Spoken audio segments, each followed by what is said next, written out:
Ashama harka fuunee daawwattoota keenya attam jirtu daawwattoota ODM Oromoo Digital Multimedia. Miidiyaan kun akkuma beektan miidiyaa hawaasaarraa miliyoonotaan kan daawwatamu as biyya Ameerikaarraa kan darbu. Attam jirtu baga jiraattan. Egaan gidduu kana xiqqoo ishee naannoo biyya Oromiyaa keessatti iddoo tokko tokkotti walitti bu'uu obbolootaarraan kan ka'eeni wantoota tokko tokkotu muudateera.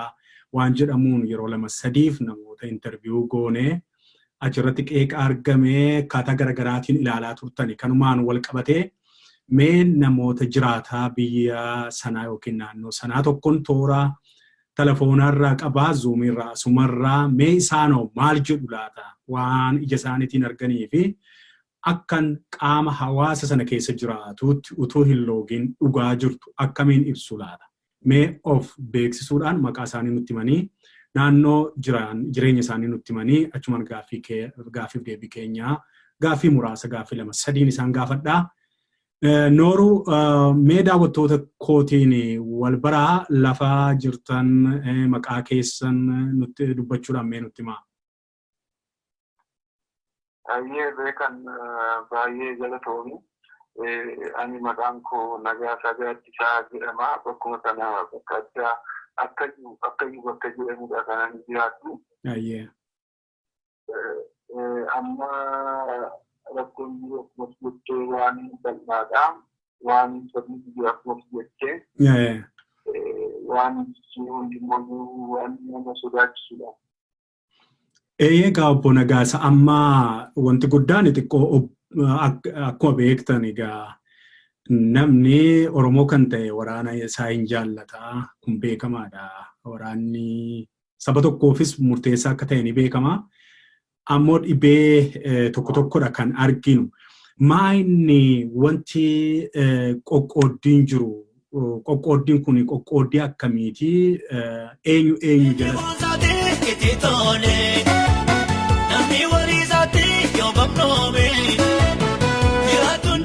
Rakkoon dhibee sanaa immoo maalirraa kan ka'edha obbo Nagaasaa? Baay'ee galatoomii akkuma beekamu rakkoon gara achitti jirtu gara bifa sadii fakkaatti. Sadan kun tokko kan jaalmarrootiin hoogganamu sun gara lixaa kan socho'u achitti immoo sochiinsa hanga olii hanga gara shaampuufaatti kan deemudha.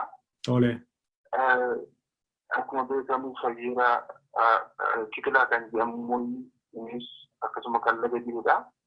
Inni tokko immoo faggadaa Abdiisaa ta'edha. Kun sadanuu akka ofii isaaniitti akka hoogganaatti karaa isaaniitiin soso'uu jechuudha lafa sana keessa. Hooggansoonni kun sadanii egaa waraana bilisummaa Oromoo hoogganu. Qulqullina irratti maal fakkaatu? Egaa isaan kun naannoodhuma Horroo Guduruu yookiin naannoo Shaamboo sana keessa humna socho'uudha yoo ta'e hawaasa biratti isin biratti amanamummaan isaan qaban qulqullummaa isaan qaban maal fakkaata? Akkamittiin ijaaramanii waan quba qabdan qabduu laata? Amma gara qulqullina isaaniitti osoo hin darbiin yeroo jaarsi bahee waboo galchuuf gara bosonaatti kadhachuu hin danda'atiin socho'ee ture sanatti warri lagaa jechuun marrootiin alatti kan jiran sun fayyeera Kitilaatiin kan hoogganamaniif faggadaa Abdiisaatiin kan hoogganaman akka ta'aman jaarsi warra kana kallattii adda addaatiin walitti qabee galchuuf yaalaa ture. Egaa jaarsitti bahee kadhatee waan afaan sobee waan itti dubbatee biyya keessan bilisoomteetti waan mootummaan jedhu afaan mootummaa dubbatanii akka isaan galan walitti yeroo qabaman jechuun lamaan isaanii jechuudha. Kan fayyeeraa Kitilaatiin hooggananis kan faggadaa Abdiisaatiin hoogganaman jechuudha.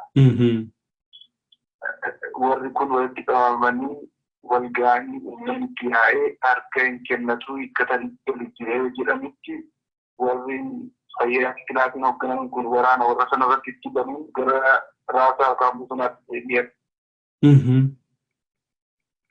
Egaa isaan gara bosonaatti deebi'anii yeroo jiran faggadaa Abdiisaa waliin kan jiran immoo erga leenjii barbaachisu gara xollaa itti kanatti fudhatanii deebi'anii booda mootummaa waliin magaalaa Shaambuufaatti bakka adda addaatti erga madda addaa fudhatanii akka hojjechaa turan.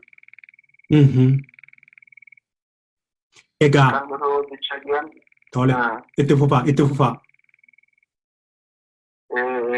Isaan mootummaa waliin fakkataa kun itoo hojjetaa jiranii warri dhagaa sun kallattii adda addaatti fayyeeraa kilaabii kan hoogganaman otoo hin taane kan jaalmarroo jalaan socho'anii warri sun xiqqoo dhaaddannaan karaa adda addaatiin agartee meeshaa diinaaf kennitee diinaaf karaa gortee karoora kaayyoorraa gortee kan jedhuudhaan dhaaddannoon karaa adda addaa akka cufaa turee fi akka haalli tokko akka magaalatti illee akka isaan barbaadamaa jiranii harkanii biyya dhaabbiif bakka jiraachuuf akka isaan itti uffaatuuf akka rakkachaa turanidha kan fakkataa isaa warri mootummaa waliin dandeessu.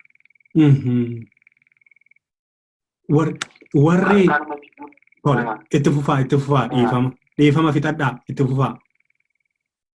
Ayyee. Kanaa booda dhumarratti egaa shirri isaa maal akka ta'e eeguu warri kun kan fakkataa isaa fi leenjii xollaa fudhatanii wal qabatanii hundi isaanii deebi'anii bosonaatti kan isaan deebi'anii. Tole gara bosonaatti erga deebi'anii obbo Naggaasaa ergama diinaa yookiin ergama mootummaa sanaa fudhatanii gara bosonaatti deebi'an jechaa jirtu moo akkami? Akkasumadha. Ani amma keessa baasee akka saragaa qabatamaa waan hin qabneef kan isin jechuun natti ulfaateef malee ergama fudhataniitidha kan isaan dagatti deebi'anii. Ammas immoo magaalaa jiraachuun dagartee isaanii sa'aatii cimtuu ta'e ture. Namoota amma kanaa eeguun ulfaataadha. Magaalatti qaamni biraa magaalaa keessatti kan dhufee tarkaanfii irratti fudhachuu danda'u. Sana sodaatanii magaalaa keessa jiraachuuf waan hin rakkataniif karaa gam tokko immoo kumatamuu jettee kana ergamni sunis waan jiru fakkaata.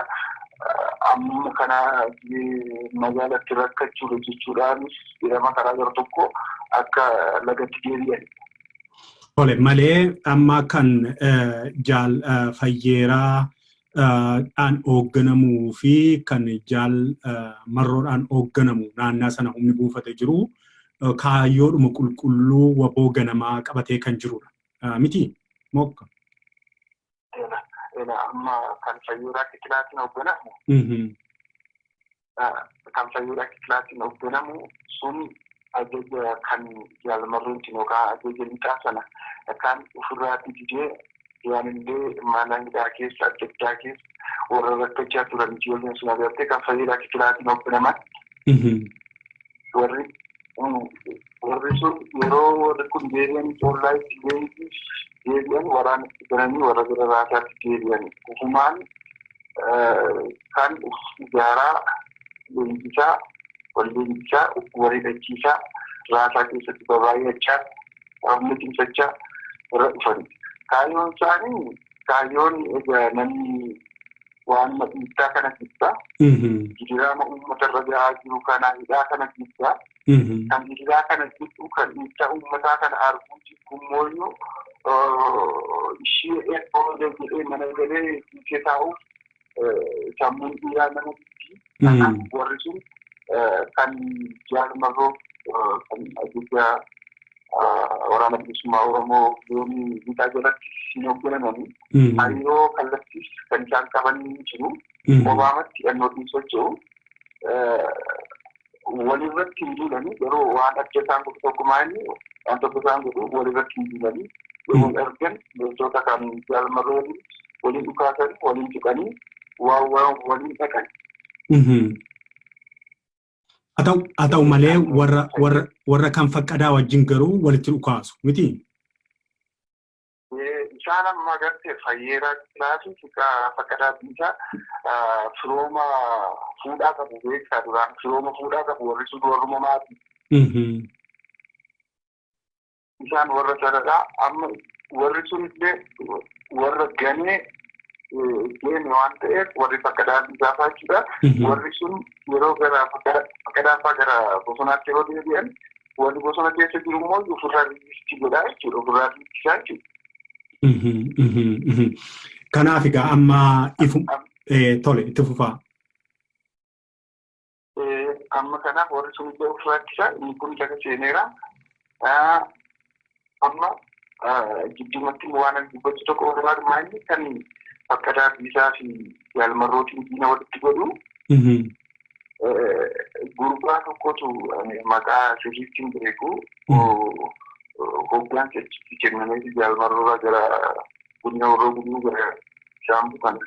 Shaambuu kaasee dhaqalaa jaardagaa jaartee qayyuu kana hoggansisaa isaatti kennamee gurbaa lixaatti dhufee haala shiratee ajjiisanii turan beekta. Gurbaan lixarraa ergamee dhufeetu hooggansa jaalmarrootiin amma naannoo sanatti dhufee wareegamaa? Kan ture yeroo isaa warri sun biratti tollaa eeggatu leenjii fi jaarsolii waamaa jiranii jechuudha. Yeroo sana mucaa sana maal godhu agartee meeshaa wayii kan waraana bilisummaa Oromoo kan kuufame tokko jirudha. Meeshaan kuufame kun yeroo qaamni ta'e keessaatti citee mootummaa farda kennee gara leenjiitti deemu meeshaan kun immoo dhaabaaf galuu waan qabuuf dhimma kan furmaatatti goonannaan mucaa kana bakka ta'eetii gara ta'etti waamanii kootu waan kan akkas goone jedhaniitti ajjechuutti karaatti eeganiiti gurbaa sana ajjeesan beektaa kan garmalee nama garaa nama guba. Garmalee garaa nama guba. Amma immoo walitti immoo dhukaasanii egaa ilmaan abbaa tokkooti Oromoon ija tokkoon ilaalaa. Sababa walitti bu'insa waraana jaalmarrootiin hoogganaman kanaa fi Faqqadaa yookiin Dammaqsaatiin hoogganaman kanaatiin qaamni miidhame jiraa laata amma quba qabdanitti? Namni yerootti namni agartee walajji. Namni yeroo walajji. Namni lamaanuu sadanuu ammallee affaffaa qaamni mootummaa hundiyyuu kan qawwee qabu. Hariirannoo qabu kan boombii qabu beektaa. Qaamni kun yeroo argu qixxee wallaa qixxuma wallaa yeroo argu namni sinuma dura. Amma gara guddina warra guduruu wallaggaa kana gara ollaa Faqqadaa fa'aa Fayyeeraa fa'aa namni siruun keessuun beekin halkan fa'aa siruun keessuun beekin hedduu waliin namni akka jiidhaa walitti ta'e. Baay'ee gara nama bobeessaa. Egaa isin akka jiraataa tokkootti akka maanguddoo tokkoo naannoo sana jiraattaniitti wantoota kana wantoota obboloota walitti gamsiisu kanaa fi falli yookiin furmaanni maali jettu obbo Nagaasa?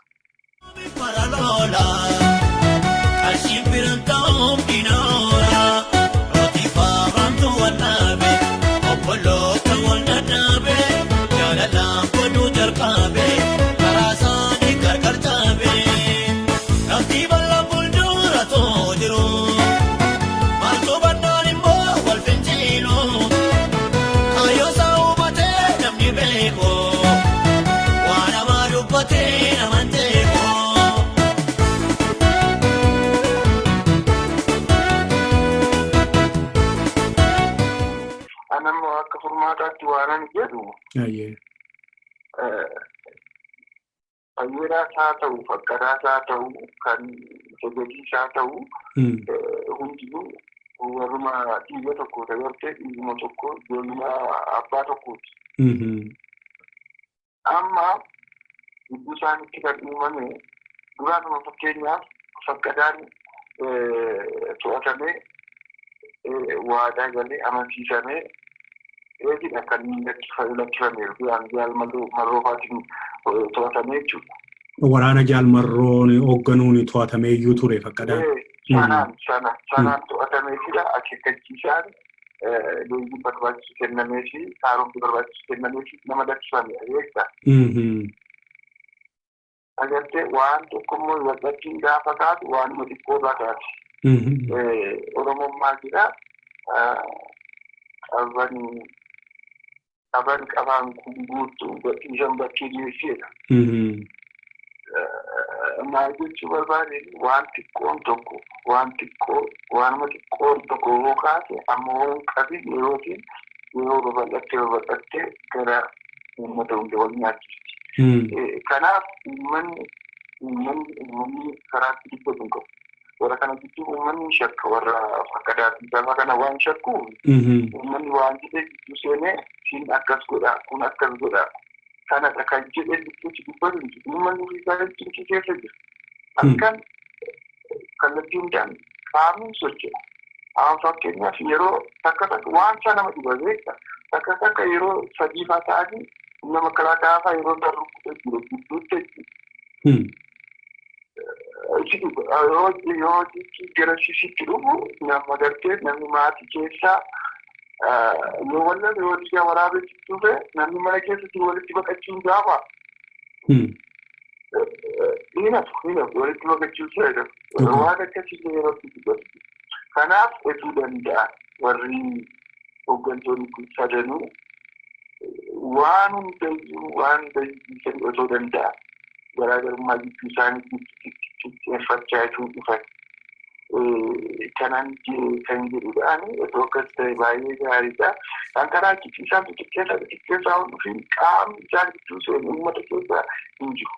Kallattii biraatiin yoo barbaadan malee qaama mootummaa keessaa illee filaayyuu qaama walitti isaan fiduuti sana waliin.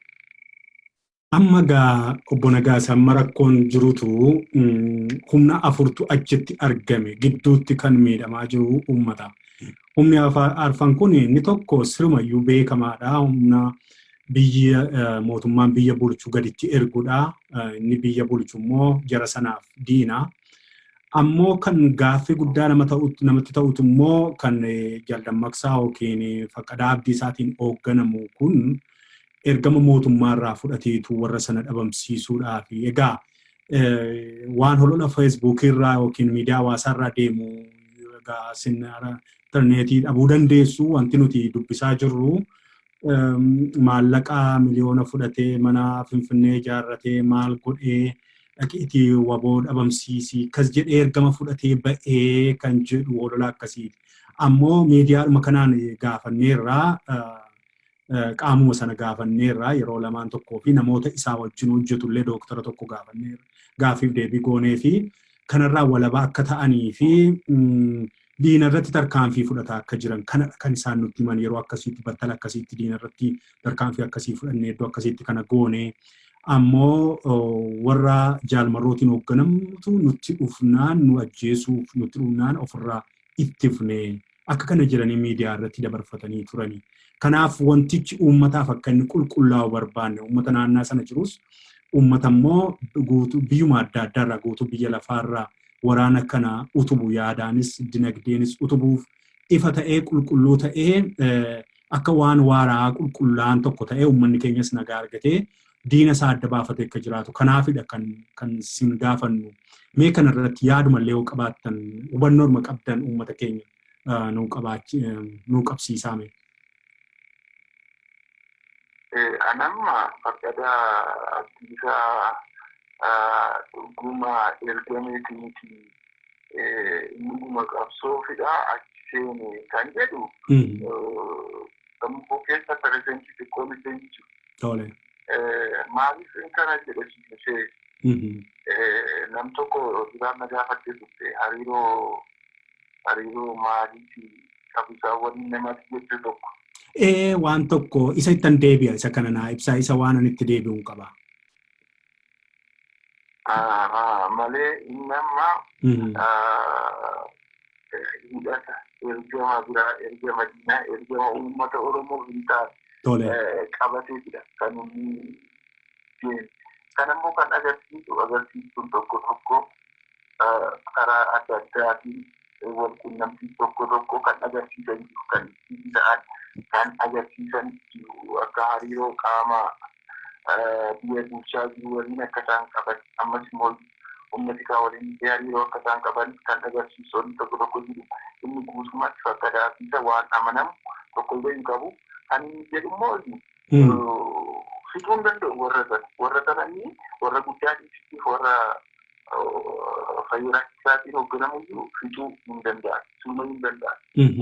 Humna ji'a afurii ol ijaaraa ture waan ta'eef sana hin danda'an. fayyuma ijoollee jalatti sossobee fuudhee ijoollee fichisiisaa jira malee waan walgitu agartee hundaa waan walgitu. Haa ta'u namni faqqadaa kana keessaa yookiin dammaqsaa kana wajjiniin hojjetu jedhamee namni shakkamu yookiin tika mootummaarraas haa ta'u aktiivistootarraas haa ta'u biyya alaarraas haa ta'u biyya keessaas haa ta'u wanti isin xiqqoo quba qabdan yoo jiraate utuu miidiyaa kanaan saaxilamee natti tola obbo Nagaasa. Anamma kana warra godina sanaatiin alatti warra godina sanaallee maqaan beeku warra nama humni xiqqaa tokko kan jirutu jira beeksa hojii sanallee nama muraasatu beeka. Tole. Namni sun duraan naannoo ganna ja'a akkas kaallitti kan hidhamaa turedha. Namni kun akkuma mana hidhaa sanaatiin ta'ee gara daangaa karaa kibbaa kana gara abaa'oo yeroo deemu achitti hoogganatti abaa'oo biraatii nama kanatti kennama. Tole. Namni kun immoo deebi'ee durumaanuu akka inni diinaan ijaaramee deeme namni bareen jiru bilisummaa Oromoo keessaallee. Namni kun deebi'ee waraana bilisummaa Oromoo karaa achi jiranillee fixuuf bakka humna waraanaa makalaakaa fudhatee fichisiisuuf ka'etti ijoollee keenya waan gargaaree yeroo sanatti jalaa ba'uuf danda'anidha. Tole. Namni kun yeroo isaan biraatii deemu hooggansa abaa'ootii isaaniitti kenname sana jalaa miliqee kan inni yeroo sana Keeniyaa diinaa muftii waliin imbaasii Itoophiyaatti kan inni oolaa ture namni sun. Namni amma waan akkasii kana raawwatu kun kallattiidhaan fakkadaa bisaa waliin wal quunnamtii kallattii guyyaa guyyaatiin akka wal quunnamaa jirudha kan nama beekamu. Namichi sun yoon sin rakkisuu baadhee maqaan haadha oftanu. Maqaa sana dha'uu baadhee maqaan isaa namni sun Jijoo Maatii kan inni jedhamu. Maqaan feesbuukii isaa Jijoo Maatii tole. Jijoo Maatii jedhama ammallee bakka jireenyi isaa hin beekama asuma Finfinnee kanadha jira. Inni kallattumaan gara Finfinnee kana taa'ee hojii tikaa irratti warra tika biyya keessa mootummaa wajjin hojjetanii fi warra kan faqqadaa abdiisaa fa'aa kana wal quunnamsiisuudhaan shira kana yookiin ijaarsa waboo kana geggeessaa jira jechaa jirtu. Ijaarsa waboo geggeessa osoo hin taane isa waliin ijaarametti. Maaliif namni kun agartee yeroo faqqadaa abdiisaa jaalmarroofaatiin to'atamanii turan sana. Tole. Yeroo sanatti namni kunillee to'atamee ture yommuu torbaan muraasaaf. Tole. Gidduutti obbo Nagaasa to'annaan sun kan inni ta'e erga koreen teknikaa waraana bilisummaa Oromoo sana gara qe'eetti deebisee asimoo dura dhalaata. Yeroo sana keessa to'annaan sun sana dura. To'annaan sun. Sana dura. Tole. Sana dura fakkaataa biyya sana dura. Nama ammanis ni jedhu sunillee yeroo sana keessa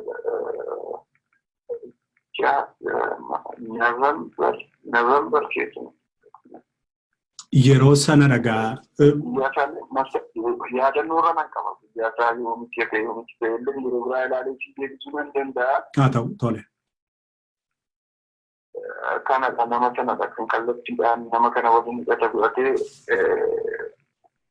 akka agartee kana biras fakkaatee kan hojii kana ifaasummaa kana ta'u hojjechaa jiru.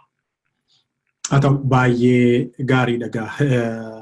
Dhugaatti ibsii isin nu laattanii ibsa miidhagaadha. Ibsa keessumattuu shakkiiwwan miidiyaa kanarra adeemaa jiru keessaa kan gaaffii tokko nu deebisedha.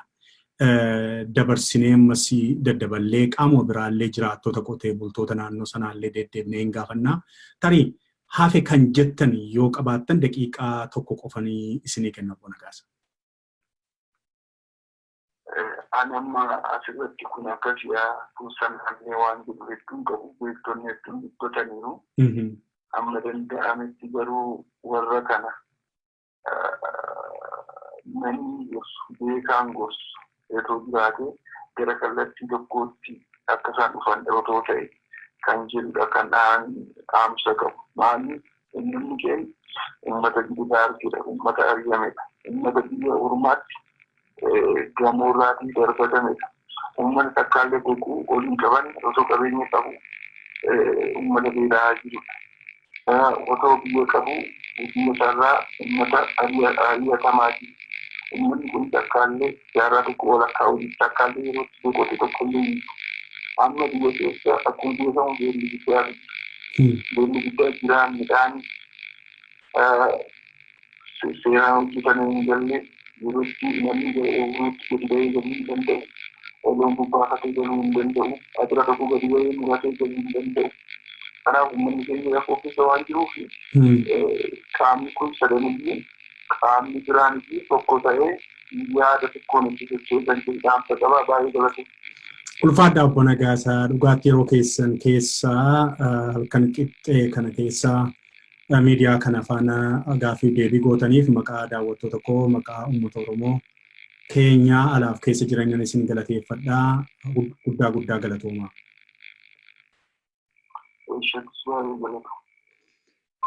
Daawwattoota keenya egaa ammaa jiraataa naannoo sana jiru dhibeen kun itti jiru dubbiseera waan baay'ee akka raawwattan abdiin qaba. Egaa akkuma cuunfaatti humna jiran humna sadii akka ifa godhan caalaatti immoo humna afur jedhaniiti kan jiraatan kun adda baasanii tokko humna jaalfayyeeraa gidduu yookiin waraana jaalfayyeeraa jedhamuun hoogganamu kan jaal marroo jedhamuun hoogganamuu fi kan immoo Baqqadaa Abdiisaatiin hoogganamu jedhanii arfaffaan immoo kan nu dabarsaa jiru kan mootummaadhaan hoogganamu koomaand poostii jala jira. Humni afur kana jira. Yeroo tokko humnoonni suni humna kan mootummaa kana hirrukutu. Darbee immoo yeroo hundumaa du'a tokko lama jedhee waan isitti qabu. Beelli jira, uummanni keenya dararaa jira. Wal keessa deemuu shakkii qaba. Kanaaf immoo kan shira kana hojjetan immoo keessumattuu waraana Baqqadaadhaan hoogganaman erga nama diinaa kan qaban fakkaatu. Kan agarsiisan immoo mul'istuuwwan tokko jiru. Namni feesbuukii isaatiin Jijoo Maatii jedhamu jira. Maqaa isaas itti immoo amma inni sodaadha. Garuu feesbuukiin isaa akkas jedha. Namni kun ergama fudhatee gara daangaa Keeniyaa maalis ture amma Finfinnee jira. Nama kanatu jara kana duukaa wal argaa. Shira kanatu jira. Shira kana namoota waboo kana akkaataatti dhabamsiisan irratti kana hojjetaa jiru jedhaniiti. Hamma beekan kan irraa dubbatanii. Egaa kana kaayyoon miidiyaa ODMs maaltu jira achi uummanni walitti dhukaasee wal balleessuu namni gootni tokko nu jalaa miidhamuun hir'ina nutti hir'ata. Hawaasni daramuun nutti hir'ata kan jedhu miidiyaan waan hawaasa keessa jiru ifa baasaa.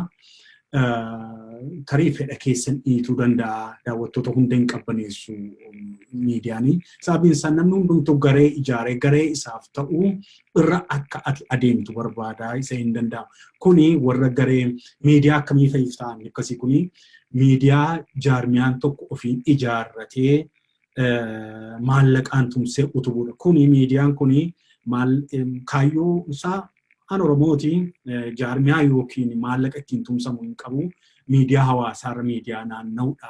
Oromoo Digital Multimeediyaan kuni. Kanaaf bilisa eenyumtu waan hawaasa keessa jiru utuu hin kijibiin, utuu hin sobiin, dhugaarratti hundaa'e, utuu eenyuun dhugaa qofa kabajee nama gaaffiif deebii ta'uu barbaaduuf miidiyaan kun ammallee miidiyaa guddaa goonee sagalee Oromoo, sagalee haqaa goonee itti fayyadamna. Fayyaa ta'aa, ulfaadhaa. Ammas itti deddeebi'eeni waan naannaa sana jiru ammas qotee bultootas leenjistoota waraanaas kutaa kan biraa keessaas qaamota biraas warra hooggansa biraa jala jiranis isiniin dubbisaa sagalee isaanii immoo akkuma kana utuun kutiinan guutummaatti dabarsa. Ulfaadhaa fayyaa ta'aa. Warri waliin galee karaan deemoo kaachoosaa eegalee hin milkoomoo.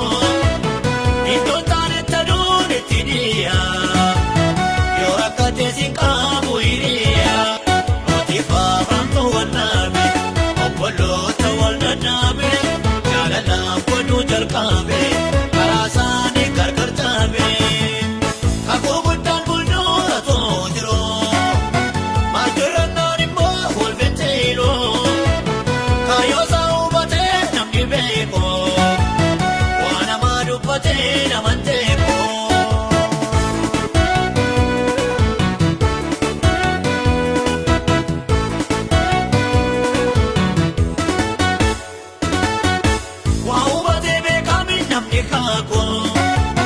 Lola booniif dhiigaa keessan naaku isa ol jaallatuufi iddoo eela waaqa arjaa sana wajjin jira nootiif Abrahaamtu wal dhaabe obboloota wal dhadhaabe jaalalaan baduu jalqabe karaa isaanii gargar caabe lafti bal'aan fuulduratoo jiru maaltu bannaan immoo wal fenteeru.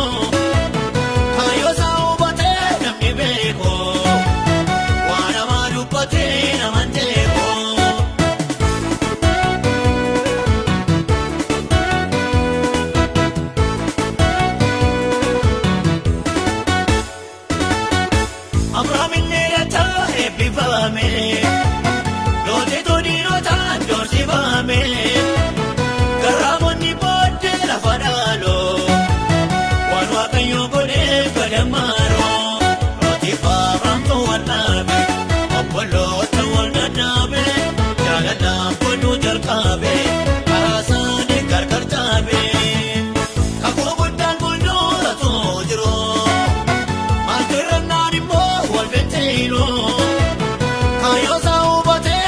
Beeko waan namaa dubbatee naman teeku.